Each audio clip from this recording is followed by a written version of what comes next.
Still had 30 seconds, didn't we? We're over. Okay, we're back. Next up is a zoning ordinance amendment. Go ahead, Scott. Thank you very much. Good morning, everybody. Review of this section of the zoning ordinance came to light as the Planning Commission entertained a request from the public to consider a fence regulation that would require supporting pieces of a fence to face the applicant's lot. In other words, the finished side of a fence to face the neighboring lot.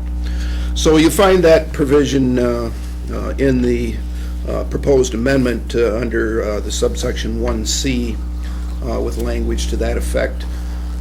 As we took another look at this section of the ordinance, the Planning Commission wanted to take a look at the uses of the electrified fences and barbed wire fences. You'll see in the language here, the current ordinance, we simply have language that they're not allowed in any platted subdivisions. Well, platted subdivisions are one part of the residential zoning district. We want to make sure that uses are regulated within the same zoning district evenly.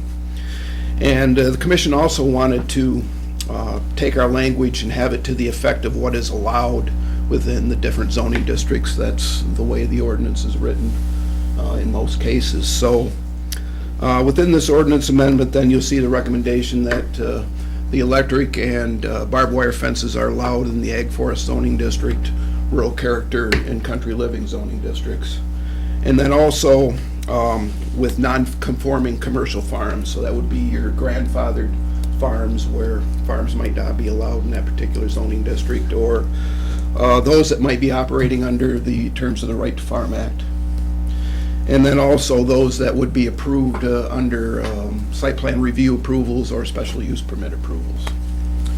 So the use of barbed wire fences and electrified fences to be approved and allowed through those different zoning districts and those permit application processes. And then finally, with regards to use of fences at public rights of way, we simply added some references to terms that we currently have in the zoning ordinance regarding easements of record and rights of ways to allow cleared vision at those locations. So really that's the overview of the ordinance, and I'd be happy to answer any questions. Is there a size of a lot in a platted subdivision? We have minimum lot sizes for dwellings in residential zoning districts. I mean, But most of the subdivisions that we have, many of them are non-conforming, what we call grandfathered, might be smaller than what's allowed now, especially along lakes. but you could and have up rivers. to 5 acres, couldn't you, in a platted Oh, sure. subdivision? Oh, sure. Lots that size. Huh? You mean lots that size? Yeah, Oh, sure.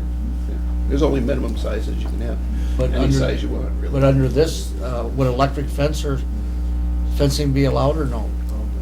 Within a residential zoning district, Yeah, we have a provision in here that allows them to enclose a garden.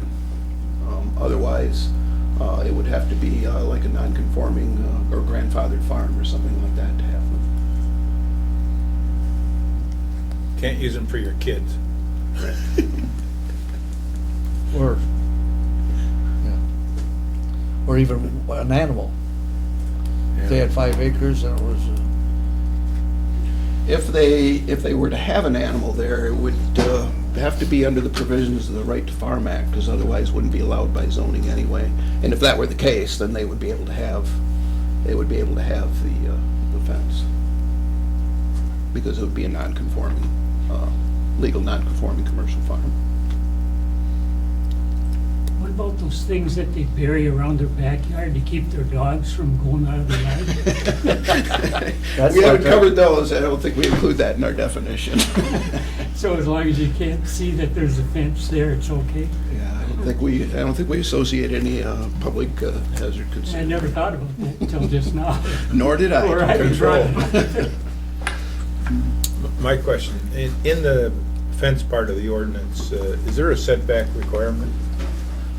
In our provisions with regards to what's allowed in a setback, we include fences in that section, and fences are allowed in the setback area. We have a height limit at 8 feet in that. Okay, and the setback is what, principal structure or something? Yeah, the setbacks would allow the principal structures, the fences are exempted from setback requirements, so you can put them on the property line. There's a battle going on there just north of, or just south of Muhlenberg Road, you know? With a sign up. Well aware of that one. Okay. Is that what prompted this change? No, I don't believe it was. No. Is that the one that had the sign that said my neighbor? They did it, they put it up or something. Yeah, see it. Yeah, aware of that one, both from sign regulation and fence regulation. Okay, any more questions for Scott on this issue? Yes, is there a proven need for this change? Well, there was a request from the public. I think the planning commission thought it was a good idea. Is with regards to the rest of the ordinance that we decided to take a look at once this came up. I think the provisions with regards to electrified fences and the barbed wire fences was a very good idea as well. What we had there, in my opinion, is insufficient. Scott, would it be fair to say that this amendment makes the zoning regulations less restrictive? Oh, sure. It certainly adds more uses there than what we had before. Again, it puts the language there into what's allowed, which is the way the zoning ordinance is written from that perspective. So, thank you, Brian. Yeah, it states it right here in our information that it's actually less restrictive now if we adopt this than what it was. So, I'll make a motion we adopt zoning ordinance amendment number 121 based on planning commission recommendation of approval. I'll second it. we have motion and support to adopt zoning ordinance amendment number 121 based on the planning commission recommendation of approval. This is a roll call. Commissioner Aller? Yes. Commissioner Gothier? Yes?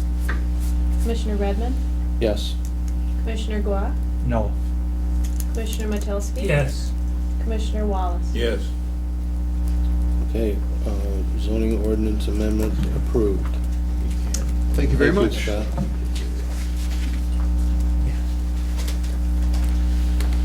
Okay, wage and salary resolution, that would be Carrie. Yep. If I can find it. You should have received amendment number 1 to the elected officials wage resolution that was passed back on December 10th of 2013 with 0 raises in there. We have incorporated the raises that were talked about during the policies and procedures section of the meeting. 217. And, yep, we are currently on page 217, 218, and 219. So, all this does is match up the increase with the final salary for each of those 4 individual elected officials. And then it talks to the next year's set salaries in the notes at the bottom, so that will carry forward. This will be effective January 1 of 2014, so there will be retroactive pay on their next paycheck. Does anybody have any questions on any of the numbers? Since we all voted for it, but previously, I'll vote for that. I'll move for this. 13-028. Amendment 1. Amendment 1. Okay, we have a motion. I'll We have support it. We have motion and support from Commissioner Gothier, motion by Commissioner Wallace. To adopt amendment number 1 to the 2014 salary and rates resolution, elected officials, number 13-028, to be effective January 1st, 2014, and authorize the chair to sign and approve the necessary budget adjustments. This should be a roll call vote. Commissioner Gothier? Yes. Commissioner Redmond, Yes. Commissioner Gua, Yes. Commissioner Metelsky, Yes. Commissioner Wallace, Yes. and Commissioner Aller. Yes. Okay. Amendment number 1 adopted. Okay, the next blue sheet that you have in front of you is amendment number 3 to the 2014 salary and wage resolution, non-union employees. Resolution number 13-027, found on page 220.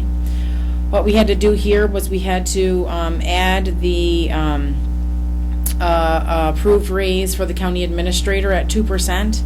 And then there was kind of another correction of an error in the recreational road patrol in the sheriff's department. We had originally budgeted for an employee to opt out of our coverage as of February 1st. He's now requested to not opt out of our coverage until March 1st. So I did have to tweak those numbers once again to make those grants self-sufficient. So they're still self-sustaining grants, no change to any other departmental costs. And the changes that I need to make are reflected in the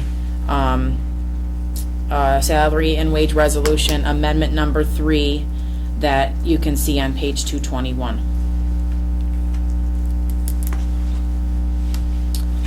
Does anybody have any questions on that? Just Just to Sheriff clarify, has a comment. that position is a union position, correct? You're, Correct. okay, just if it says non-union, I just want to make sure that wasn't. Oh yeah, the title of it, yeah, we, the only thing that we do for unions is still set how many people work those positions. So Okay, this is the, I just want to make sure that yep, we had. Okay. Yep. Thank you. yep. So on the recommendation here, then, do we need to change that, or does that stay all right the Heading way says it non-union says non-union general employee? up on top. Amendment 3. They've always been included on there. The sheriff's employees, the number of sheriff's employees have always been included on there. Okay. So I don't think we need to change it, but if you feel that it'd be, more or less confusing to change it, you could just call it, salary and wage resolution, general employees, and get rid of the non-union piece of it. Okay. Yeah, I think we should do that.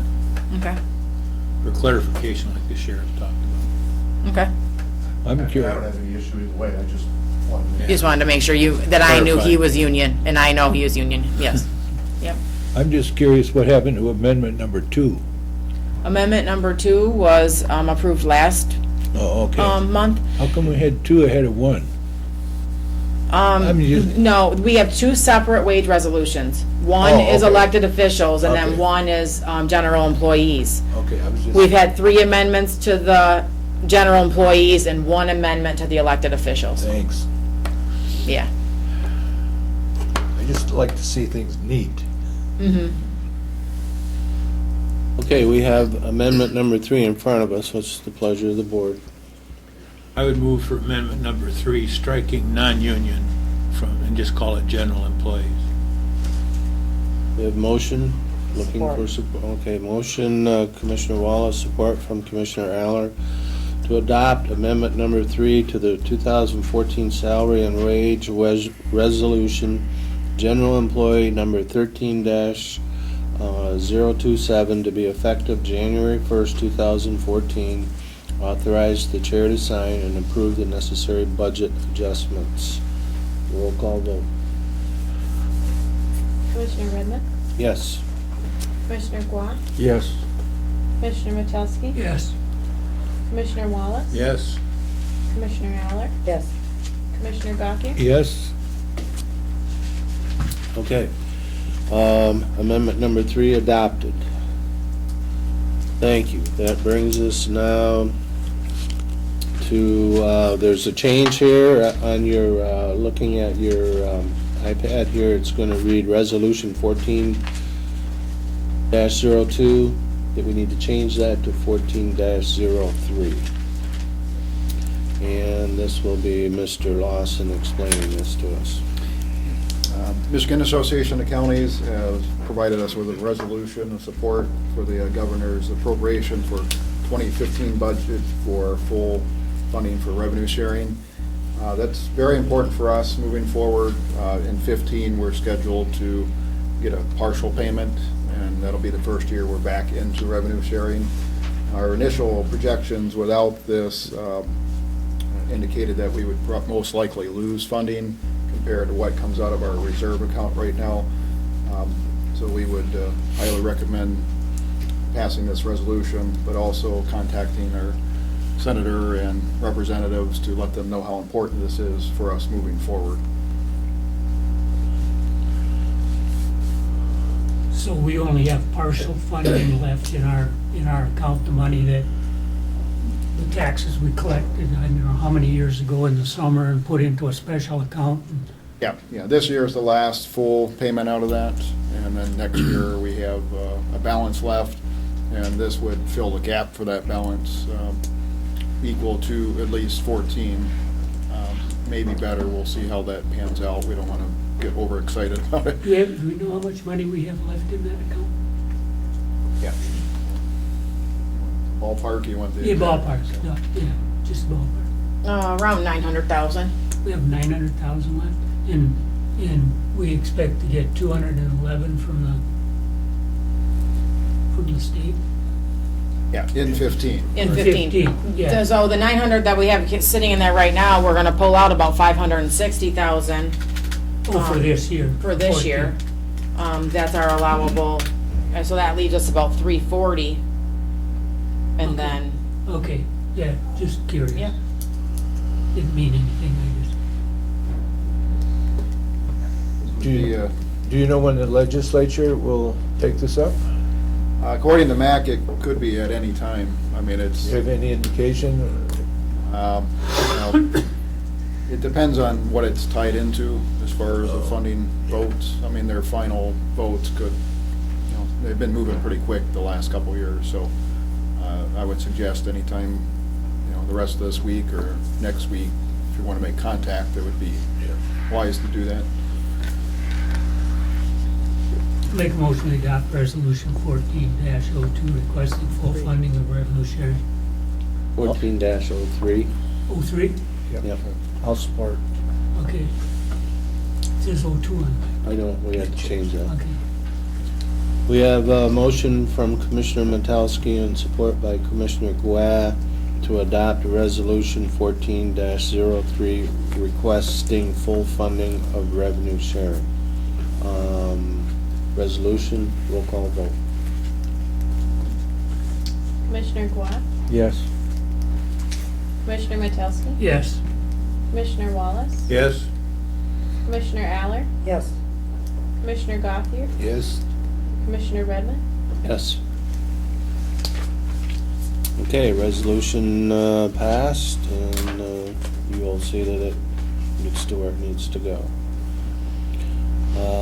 We are down to citizens' comments. Anyone in the audience? Sheriff Claremont. Commissioners, I'd just like to take this opportunity to say thank you for your continued support, and also in the professionalism that you display in your decision-making process. A lot of law enforcement heads throughout the nation and the state can't stand up before their boards and say that. And in doing so, with the processes that you have in place and the decisions that you've made, it certainly makes my job a lot easier to provide that law enforcement service to our citizens. There's a lot of agency heads out there that are not as productive as our department because they don't have that support. So I just wanted to take this opportunity to say thank you. Well, Sheriff, it goes without saying that we recognize you and your efforts in your department as being top-notch, so Appreciate that. that was a big part of our decision process. We have a good team up there, and they appreciate it. Thanks again. Scott? Yeah, just a clarification on John, Tony had raised about that road commission millage. What Tuscarora Township did, I was at that meeting too. They received a letter from the County Road Commission asking if they would prefer to see a countywide road commission tax proposal or a township. Right. What the township said, they didn't say they're going to have a township one. What they said is they're gonna send the supervisor to this meeting on February 20th, next Thursday, and tell the county that if there is to be one, Tuscarora Township would prefer it to be a township-wide rather than a county-wide. They didn't set any numbers or even agree to put it on the ballot. That's correct. I think that February 20th meeting is going to be an interesting deal, because what you're going to have is some townships don't have a millage and will prefer a township one. That's where Tuscarora is at. Other townships currently have a township millage, Right. so they may not prefer any change. And then you may have other townships that don't have anything and want a countywide one on there.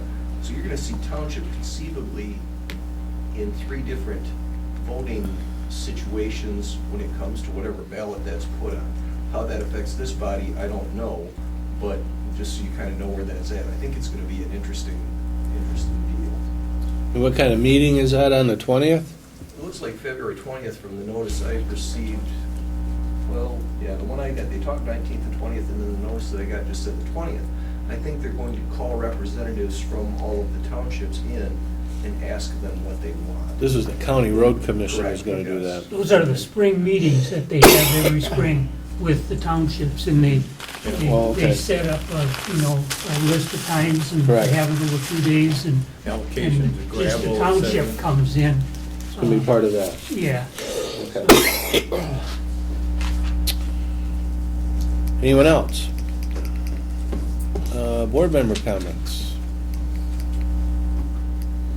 Tony? We had the guy from Nemska here, and I was just looking at the committee of the whole meetings for our last meeting, and he talked about cuts to Head Start and cuts to the aging programs. And I had this thing on my desk at the time, I just got it, and I didn't read it till after, but it talks about the federal budget that they passed. And it says Head Start program received $8.6 billion, an increase of $1 billion over fiscal year 13 funding, which restores the sequester cut and adds a 1.3% cost of living. This funding includes $500 million for early Head Start. So either the guy that was here talking to us didn't really know what the program was, and what was actually in that budget, or something's wrong here with this county news is spreading the wrong propaganda. It's a question of timing. So, and then there was, let's see, aging programs. They increased that 57 million over fiscal year 13. So, and there's more money for congregate meals, more money for home delivered meals. So these guys come in here whining about not getting enough money. We got to keep an eye on what what's actually happening, okay? Because they're, anyway, that's it for me. I'll make Okay. a comment. Mr. Gothier. Both those programs were indeed cut, but then they were restored in the new budget. It's as simple as that. So you're saying that this, the NACO County News paper is wrong then? No, it's not. That's a new budget. It was just passed. That's the budget for fiscal year 14. Yeah, where the cuts took place last year. So what's that have to do with this year?